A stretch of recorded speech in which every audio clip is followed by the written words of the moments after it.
We all know the sound. It is a harsh, discordant, two-tone electronic shriek that cuts through your television broadcast or makes every cell phone in a crowded room blast in terrifying unison. The Emergency Alert System. It is designed by the federal government to bypass all civilian communications, jarring your brain awake during severe weather, missing child alerts, or imminent national disasters. We hear that sound, and our pulse instantly spikes. We trust that on the other side of that text crawl, there is an agency of engineers, operators, and scientists looking out for our safety, giving us instructions on where to hide. But what if the broadcast system isn't being triggered from a government office? What if the alert is a hunting call? My name is Thomas Vance. For 11 years, I worked as a senior broadcast systems integration technician for the Federal Communications Commission at a secure, subterranean signal relay facility hidden beneath the cornfields of central Ohio. Our station was responsible for monitoring the master automated triggers for the primary alert distribution networks across the Midwest. To the outside world, these towers are just boring steel frameworks dotting the highways, silently routing civilian data packages and late-night radio loops. But the transmission we intercepted in the winter of 2022 was not an automated weather warning. The software was an unlisted ghost carrier signal discovered buried within the primary satellite downlinks of every major television network in the country. It didn't have an asset code in our standard directories, but within the classified national security directives sent to our facility, it was labeled under a single, chilling project title: Project Siren. The government didn't want us to patch an electrical interference bug. They wanted us to build an acoustic firewall. 2 weeks prior, a routine testing sequence had passed over the regional broadcast grid. The automated receivers flagged a catastrophic frequency desynchronization. When the broadcast software tried to return to normal programming after the test, the system froze. The audio levels reported a frequency that was physically impossible, a subaudible hum that registered below 0 decibels, yet carried enough acoustic energy to cause the physical glass lenses of our monitoring cameras to vibrate and crack inside their housings. My job was to run the captured digital audio packets from that rogue alert through a series of forensic waveform isolation matrices to find out what was generating the transmission. We were told to examine the distortion. We were told to map the carrier wave. But when we finally processed the low-frequency data packets bounced back into our receivers, we didn't just find an electronic hack. We found a predatory linguistic virus. And what is growing inside that broadcast network is the reason why major tech and telecom companies are quietly rolling out forced, silent firmware updates to restrict manual control over emergency alerts, permanently blocking users from turning off national notifications on their devices. The text that follows is the unedited, minute-by-minute log of my final shift at that facility. Put on your headphones. Turn out your lights. Because the alert isn't warning you about a threat. It is pulling the threat directly into your living room. According to my personal technical journals, the true horror of Project Siren begins when the broadcast tone plays for more than 40 seconds. That is the point where the electronic frequency stops acting like a machine and begins to adapt to the room it is playing in. On December 14, 2022, at exactly 3 a.m, we isolated an infected commercial television receiver inside our laboratory's heavy acoustic testing chamber. The device was connected to our diagnostic hardware via fiber optic data feeds. I sat in the observation booth, the glowing toxic green monitors casting long, distorted shadows on the concrete walls. I put on my studio headphones and opened the raw audio and visual stream. At first, the feed was standard digital noise, a flat green line on the frequency analyzer, accompanied by the classic, flashing red text box on the television screen. It was a cold, mechanical, sterile frequency. Then the atmospheric pressure sensors inside the testing chamber began to skyrocket. But the room wasn't warming up because of an electrical fire. The telemetry showed the room pressure increasing to an extent that mimicked being deep underwater, while the temperature inside the chamber dropped from 70 degrees Fahrenheit down to freezing in less than 4 seconds. The air was compressing itself while the television broadcast played. On the audio feed, the harsh two-tone emergency shriek suddenly shifted, melting into a sound that made my chest tighten with airless dread. It was a wet, heavy, rhythmic tearing sound. Click, stretch, squelch.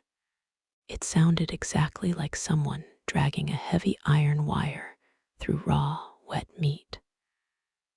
The microphones inside the chamber picked up a deep, subaudible vibration that caused the concrete floor beneath my desk to visibly shake. Then came the voice. It didn't use the television's internal speakers. The entity was vibrating the copper filaments of the chamber's wall microphones, reversing the electrical current to turn our own listening devices into a throat, speaking directly back through my observation console. The voice was a shifting, layered mosaic of synthetic tones. It sounded like the automated text-to-speech voices from a dozen different weather channels, all speaking the exact same words in perfect unison, their pitches distorted, layered over a deep, liquid gurgling. It spoke a variant of an ancient regional dialect that had been dead for thousands of years. I ran the signal through our real-time linguistic decryption matrix, isolating the vocal track from the electronic static. The translation grid slowly filled my screen with text. The voice said, "The needle of the broadcast has pierced the silence of the room. The skin of the house is thin now. We taste your breathing on the glass of the screen. We are climbing up the frequency to see the meat." The audio levels spiked into the red so violently that the frequency monitors shattered their graphical boundaries, leaving my headphones screaming with a sharp, white-hot tone of feedback. I pulled the headset off, my skin breaking out into a cold, prickling sweat, my breath caught in my throat. The project director immediately ordered the fiber optic lines to be cut, killing the power to the chamber. The security team entered the chamber to retrieve the test receiver. When they pulled the device out and laid it on the stainless steel lab table, the entire team backed away in absolute horror. The glass screen of the television wasn't cracked or broken by the pressure changes. It had been dissolved from the center outward. The thick, reinforced glass housing was covered in a thick, dripping, toxic green biological residue that reeked of copper and decaying organic flesh.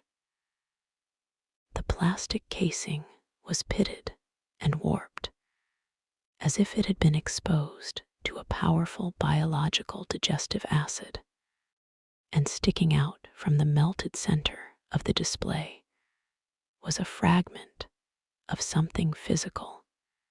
It was a small, translucent strand of muscle tissue, over 8 inches long, twitching violently on the table, its nerve endings reacting directly to the fluorescent lights of the lab.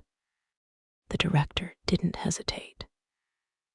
He ordered the security team to destroy the device with an industrial plasma torch, burning the organic material to a black ash before sealing the remains inside a heavy lead canister. We were forced to sign top-secret non-disclosure updates, our clearance levels locked down under threat of immediate federal prosecution. They told the facility staff it was a monitor capacitor explosion anomaly. They told us the audio was an electromagnetic loop, but they were lying. 2 weeks later, our department received a raw data package from a residential smart home network hub located in a suburb just 5 miles from our facility. An entire family of 4 had vanished. The house had been found completely empty, the front door locked from the inside, the television in the living room still flashing with an active emergency alert screen. The data dump included the interior security camera video and the synchronized audio telemetry from that night. I sat alone in the server room, loading the file onto my terminal. The video was grainy, shot in high-contrast infrared night vision. The time stamp on the screen read 03:22 a.m.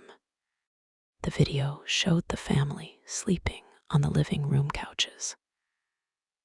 Suddenly, the television screen panned from its normal broadcast to a brilliant, toxic green color, illuminating the entire room in an eerie, radioactive glow. The text on the screen didn't say, "Seek shelter." The speakers burst into life with a low, vibrating, sub-bass frequency that caused the security camera lens to visibly shake. And then the video showed a structural anomaly forming right in front of the television glass. The space directly in front of the screen wasn't empty air anymore. The infrared light cut through a thick, swirling vortex of black, smoky vapor that seemed to bleed directly out of the television screen. And stretching out of that digital vortex, reaching toward the sleeping children, was an appendage that made my fingers freeze on the keyboard. It was a hand, but it wasn't a human hand. It was a massive, pale, multi-jointed arm made of twisted digital artifacts, bleeding muscle fibers, and thousands of tiny, blinking television pixels fused into the flesh like teeth. It didn't have skin. It was raw, exposed tissue, moving with a fast, jerky, robotic speed. It hovered inches above the family's faces, the fingers rapidly twitching, matching the frequency of the alert tone. At that exact second, the audio speakers on my console emitted a sound that made the hair on my arms stand straight up. It was a chorus of human voices screaming inside the data stream, a frantic, breathless wail of pure agony that matched the exact vocal frequencies of every family member who had gone missing in that county over the last 10 years. The alert wasn't just generating a signal. It was pulling acoustic imprints from the lost, using their voices to stabilize the frequency. The hand touched the father's chest. The video feed instantly went to absolute black static. The data packet ended there. The next morning, our facility was cleared out by government officials. They seized our hard drives, wiped the primary database, and permanently closed Project Siren. The official records state the neighborhood experienced a localized natural gas leak. The coordinates were permanently removed from the local utility maps, and the houses were demolished. I left the FCC that month. I live in an old, unmapped cabin now, far away from the radio towers, deep in the wilderness where there are no digital networks, no satellite coverage, and no cables. I don't use television or internet anymore. I navigate strictly by memory, and I keep my old battery-powered radio buried in a box of sand outside my door.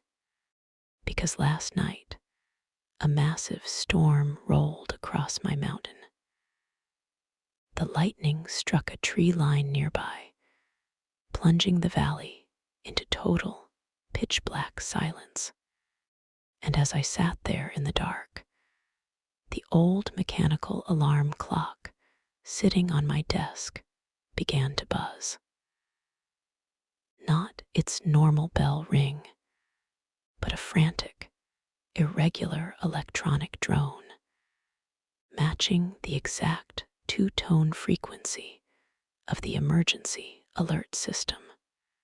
I held the small metal casing to my ear, and through the frantic clicking of the internal gears, I heard a wet, electronic whisper calling out my name from the brass bell.